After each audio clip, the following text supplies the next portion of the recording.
इस केस में ये सवाल उठाया गया है कि इक्वेस्ट्रियन के जो इवेंट है, असल घोड़ों का क्या रोल होता है।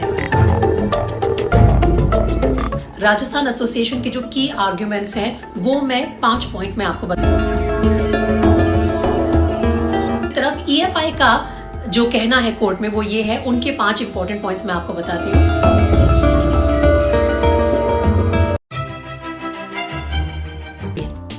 इक्वेस्ट्रियन एक ऐसा ओलंपिक स्पोर्ट है जिसके बारे में बहुत कम लोग जानते हैं और जो 2024 में पेरिस ओलंपिक्स हुए थे उसमें 24 साल के अनुष अग्रवाल एक लौते और सबसे पहले इक्वेस्ट्रियन एथलीट बने हैं भारत की तरफ से, जिन्होंने इंडिया को इंडिविजुअल ड्रेसाज इवेंट में रिप्रेजेंट किया था।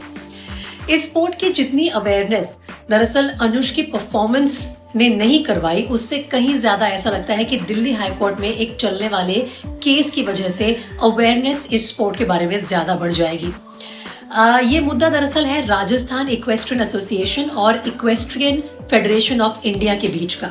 इन दोनों के बीच केस चल रहा है और इस केस में ये सवाल उठाया गया है कि इक्वेस्ट्रियन के जो इवेंट है, इक्वेस्ट्रियन का जो स्पोर्ट है, उसमें दरअसल घोड़ों का क्या रोल होता है, उन्हें क्या पहचान दी जानी चाहिए, उन्हें एज एन इक्विपमेंट आप आइडेंटिफाई करेंगे या they are also an athlete who is participating in this event.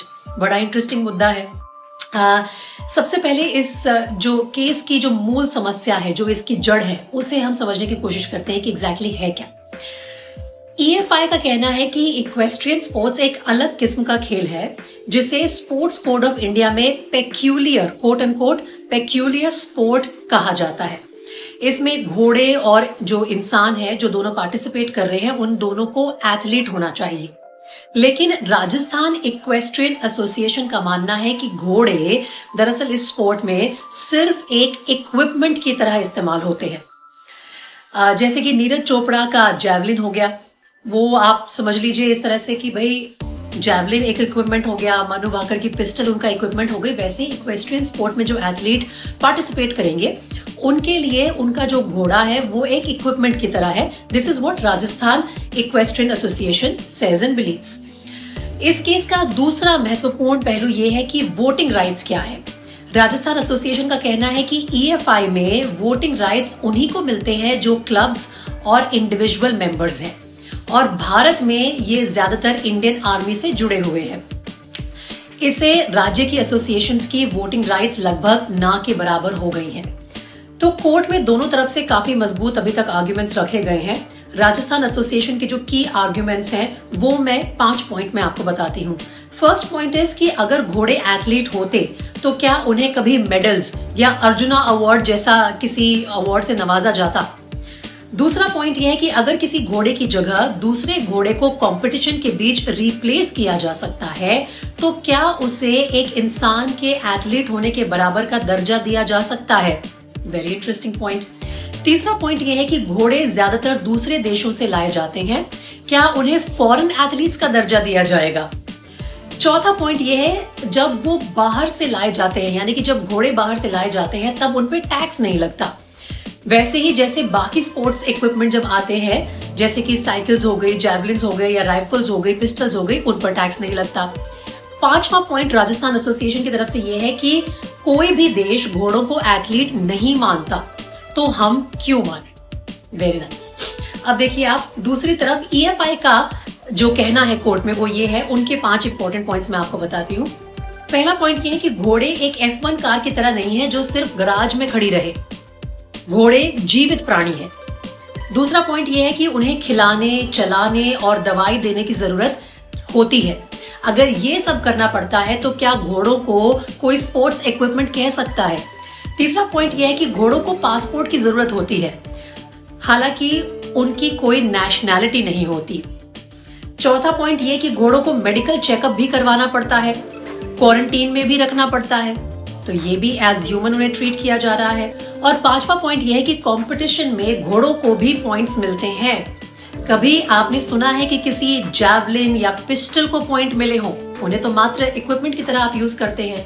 कभी आपने सुना है कि कोई जैवलिन या पिस्टल का मूड नहीं था या फिर बीमार हो गया था या फिर वो चल नहीं पाया किसी भी कारण की वजह से? तो इसलिए हम घोड़ों को इक्विपमेंट कैसे बुला सकते हैं, ये आर्ग्यूमेंट है EFI की तरफ से। अब इस कहानी का एक और इम्पोर्टेंट पॉइंट ये है कि इंडिया में इक्वेस्ट्रियन स्पोर्ट ज्यादातर आर्मी के माध्यम से चले आ रहे हैं। राजस्थान एसोसिएशन का कहना है कि EFI में वोटिंग राइट्स का जो सिस्टम है वो आर्मी क्लब्स और प्राइवेट मेंबर्स के पक्ष में है, जो राज्य के योगदान को मार्जिनलाइज कर देता है।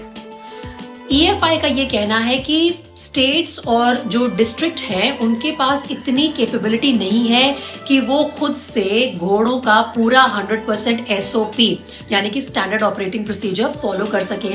इसीलिए घोड़ों को प्राइमरी बेस और आर्मी बेस में ही रखना पड़ता है।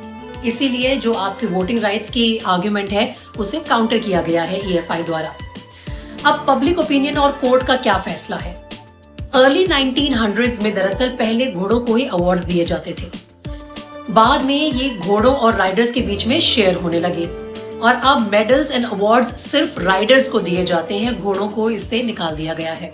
ये मुद्दा बस ऐसा लगता है कि स्पोर्ट्स गवर्नेंस का नहीं है, बल्कि इस बात का है कि एक एथलीट को कैसे आइडेंटिफाई किया जाए। कोर्ट में अभी भी फैसला सब जुडिस है, लेकिन दोनों तरफ से आर्ग्यूमेंट्स पूरे स्पोर्ट्स फ्रेटर्निटी को सोचने पर मजबूर कर रहे हैं कि आखिर इस मुद्दे का हल क्या निकले। तो अब मैं आपसे पूछना चाहती हूँ कि आपका क्या मानना है? एक घोड़े को इक्वेस्ट्रियन के स्पोर्ट में एक एथलीट की तरह हम कंसिडर कर सकते हैं या वो महज एक एथलीट के इक्विपमेंट के बराबर है?